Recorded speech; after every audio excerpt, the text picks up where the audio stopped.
On today's menu is a restaurant-style tofu recipe with chickpeas, and it's going to be very, very delicious. Hey everyone, Namaskar and welcome to Curries with Boombi. We will first make a ginger garlic paste for which we need ginger and garlic. Put in a blender along with a few tablespoons of water and blend to a fine paste.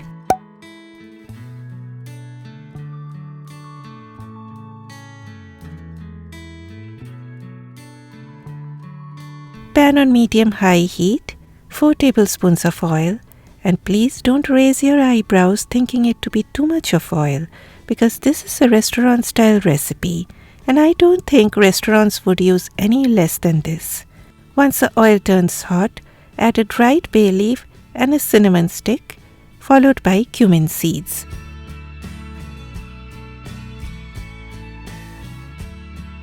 The seeds start to dance around immediately after entering the hot oil. At this point, add finely chopped onions. Add a sprinkle of salt that helps in drawing out the moisture from the onions, allowing them to brown and soften down at a faster rate. Now stir the onions from time to time on a medium-low heat till they darken in color. This will take about 8 to 10 minutes. And yes, you have to be patient here. If you try doing this at a very high heat, then the onions will brown up very quickly. But the end result will be very, very disappointing. So no rushy when it comes to browning onions. While my onions are browning up, I will make a spice paste. Bowl out and in goes all the spice powders. Turmeric powder, Kashmiri red chili powder which is mild in terms of heat level, but has this gorgeous red color. You can even use paprika. Then ground coriander and ground cumin. Add about 4 tablespoons of water, mix, and your spice paste is all done. Stir the onions quite frequently on medium-low heat so that they get an even browning. You are looking for this kind of a color, and this took me about 8 minutes. Okay, now it's time for the ginger garlic paste. Stir everything on medium heat for about 2 to 3 minutes or till the raw smell of ginger and garlic goes away. Then lower the heat to low and add the spice paste.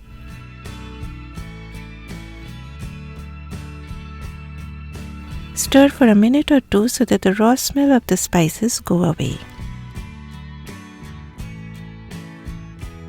Then comes tomato puree.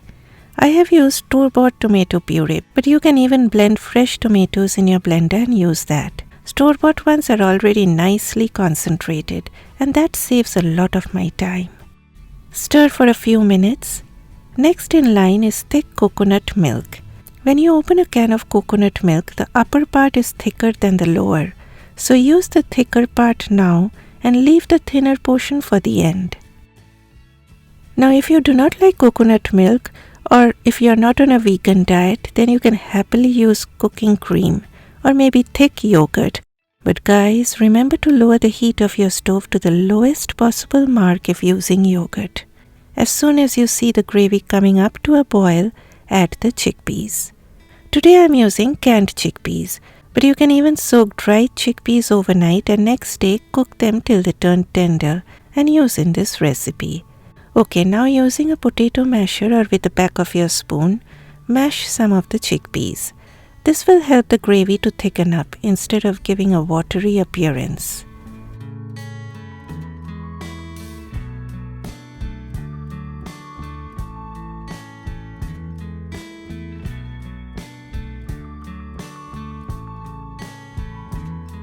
Next comes more of flavoring, kasuri methi, that is dried fenugreek leaves. Always crush them well before adding to release their flavors.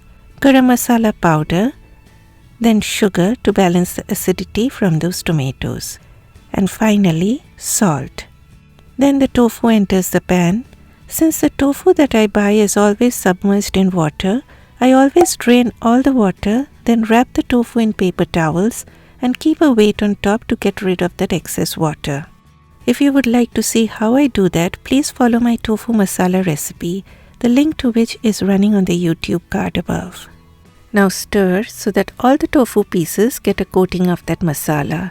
But guys, please stir gently as you do not want the tofu to break, and we are not cooking scrambled tofu today.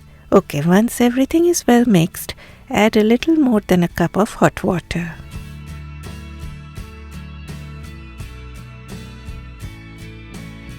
Once you see those bubbles, cover on medium-low heat for 5 minutes. After 5 minutes, lift off and now add a few tablespoons of thin coconut milk that settles more towards the bottom of the can. Or you can even add some water to the coconut milk and thin it out. Again, cover on medium-low heat for about 10 minutes so that the tofu soaks up all that gravy goodness. 10 minutes done, and this is looking absolutely beautiful. Do a taste test at this point and adjust the seasonings. I again added just a splash of water as things were looking too thick and my family always hunts for gravy. Then goes a generous amount of coriander leaves and you are done. The tofu becomes extremely delicious after soaking all that gravy goodness, and those chickpeas stand out in this gravy along with the creaminess of the coconut milk in the background. Serve this with rice or naan or roti, and do not forget to discard the bay leaf and cinnamon stick before serving. You can even drizzle some coconut milk on top while serving. Please smash that like button if you've enjoyed watching this video. Bye bye!